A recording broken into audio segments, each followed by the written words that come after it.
आज कितना ही उनके नाम पे दुकानें चलाओ, आडंबर चलाओ, सत्य मत बताओ, लेकिन 12 वर्ष तपस्या करके माता रुक्मिणी से एक पुत्र उत्पन्न हुए थे जिनका नाम था प्रद्युम्न। और जब प्रद्युम्न चला करते थे तो लोग पहचानते नहीं थे कि कृष्ण है कि प्रद्युम्न है। ये होती है तपस्या। उनको क्या बना दिया? एक बस छलिया बना दिया, रास रचाने वाला। और अभी मैंने कमेंट कर दिया, आप क्या थी, आप कैसे बोलती थी, आज आप क्या हो गई? मैंने कहा मैं वही थी जो आज हूं। तुम समझ गलत पाए हो, गलत दिशा में पकड़ लिए हैं।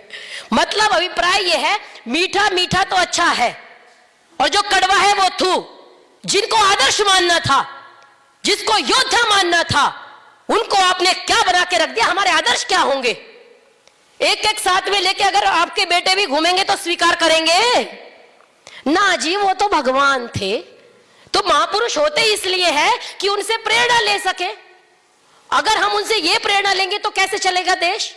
तो अगर हमारे संस्कार ठीक नहीं होंगे, रेप केस क्यों हो रहा है, राह चलती बच्चे सुरक्षित क्यों नहीं?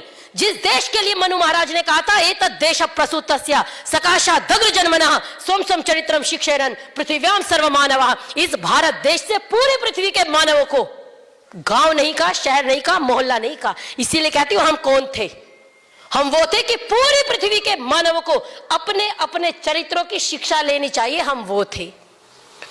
हम वो थे जो पद्मिनी को शीशे में दिखाने के लिए अड़ जाया करते थे। नहीं देखोगे तुम, विदेशी आक्रांताओं औकात में रहो। हमारी बहू बेटियों पे नजर डालने की कोशिश मत करना, नजरें छीन ली जाएंगी। लेकिन आज तो रील्स पे खुद ही ठुमके लग रहे हैं, समझ में ही नहीं आता। जिनको देने के देखने के लिए पैसे खर्च करने पड़ते थे, आज फ्री में ही मनोरंजन हो रहा है। उपभोग की वस्तु आपने बनाया, क्या दोष देना पुरुषों को? नारी को उपभोग की वस्तु कौन बना रहा है? हम अपने को उपभोग प्रस्तुत करेंगे तो क्यों नहीं बनेंगे उपभोग? एक वो रानी पद्मिनी थी। मैं तो आज हमास और इजराइल का युद्ध देख रही हूं तो मुझे समझ में आता है कि उन्होंने क्यों ये सोचा होगा कि जोहर किया जाए, मेरे मरने के बाद भी मेरे शरीर को न छू पाए। कहा था ना झांसी की रानी ने भी, मरने के बाद भी मेरे शरीर को न छू पाए। क्या स्वाभिमान था? वो स्वाभिमान था कि रानी पद्मिनी को शीशे में देखने पड़ा था, बस शीशे में दिखा दो। 16,000 रानियों ने जोहर किया था।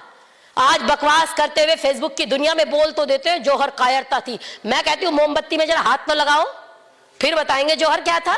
16,000 रानियां जल के जिस देश में मरी हो स्वाभिमान के लिए, उस देश में जब रील्स पे दुष्टता करती हुई बेटियों को आदर्श मानते हुए समाज को देखोगे तो रेप नहीं होगा तो क्या होगा? बात कड़वी है, लेकिन याद रखिए ज्यादा मीठा खाने से शुगर हो सकता है, इसलिए नीम का काम भी जरूरी है। तो ये रील्स जो हम चला रहे हैं, क्या संस्कार देंगे बच्चों को? क्या समझाएंगे बच्चों को? सीरियल देखेंगे, एक शादी हुई नहीं दूसरी पहले चल जाता है, 2 शादी 4 शादी, एक अफेयर के बिना तो चल ही नहीं सकता। इसी ने तो बिगाड़ा है। हालांकि आजकल लाइन पे है, जितनी मोटी बिंदी उतने खराब महिला। यही करते हैं ना, जितने पंडित जी उतने ही खराब। यही तो दिखाया जाता है ना। क्यों नहीं कर सकते दूसरों का अपमान? क्योंकि कमजोर को सब मारते हैं, मजबूत को हाथ लगा के दिखाओ ना। नहीं कर सकते। कमजोर वीर भोग्या वसुंधरा, बड़ी बड़ी बातें करते हैं, लेकिन वो मजबूती लाइए, सब चेंज होगा। Syllabus change. समलैंगिकता की बात केवल नीचे से नहीं हो रही, यूनिवर्सिटी में नहीं। आप थोड़े दिन रुकिए, अभी तो कहां कहां पद पे पहुंचने हैं वो आप सबको पता है। मैं नाम नहीं ले रही, मेरी कुछ मजबूरियां हैं, वरना आप समझते हैं कि कहां पद पे बिठाने की तैयारी है।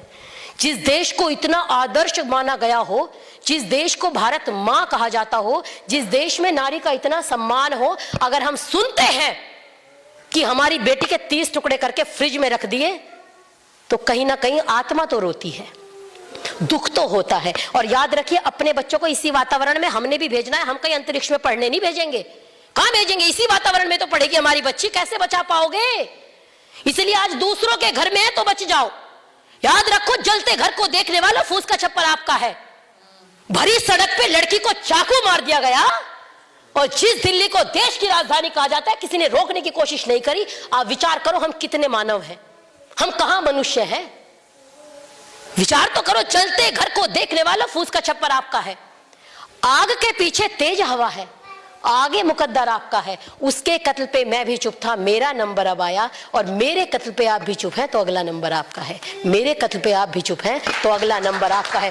जागरूक होकर लड़िए, संगठित होकर लड़िए, परिस्थिति के अनुसार जैसा जिसके साथ होता है पहले उसको समझिए, अपने बच्चों को संभालिए। अगर मेरा बच्चा कहीं जा भी रहा है, श्रद्धा जी ने बहुत सुंदर कहा, प्रत्येक की परिस्थिति अलग होती है, परिस्थितियों को समझ के संभालिए। अगर आप ठुकरा देंगे, वही है ना, लो अछूतों को गले से लगा आ रही हो, वरना ये लाल गैरों के घर जाएंगे। अगर नहीं संभालोगे तो दूसरा संभालेगा। अपनी बच्चों को संभालिए, संस्कार दीजिए, और याद रखिए जिस दिन संस्कार दिया तो आपका बेटा छत्रपति शिवाजी महाराज बनेगा, और आपका बेटा श्री राम बनने का प्रयास करेगा, योगीराज श्री कृष्णचंद्र जी महाराज बनने का प्रयास करेगा, तो निश्चित रूप से हमारे समाज में परिवर्तन आएगा। एक एक व्यक्ति से राष्ट्र बनता है। बस एक घटना कहकर वाणी को विराम देती हूँ कि एक जंगल में आग लग गई। मैं अक्सर कहती हूँ कि अकेला क्या कर सकता है, मैं कहती हूँ अकेला चना बाहर नहीं फोड़ सकता, लेकिन ढंग से उछल जाए तो बड़बूजे की आंख जरूर फोड़ देता है। तो जंगल में आग लगी तो छोटी सी चिड़िया, बड़े बड़े पक्षी भागने लगे, काल्पनिक कथा है। तो एक छोटी सी चिड़िया चोंच में पानी ला रही है। अभी सोचेंगे ना, मुल्तान नगर में इतने से लोग बैठे हैं तो क्या ऐसे विचार जाएगा।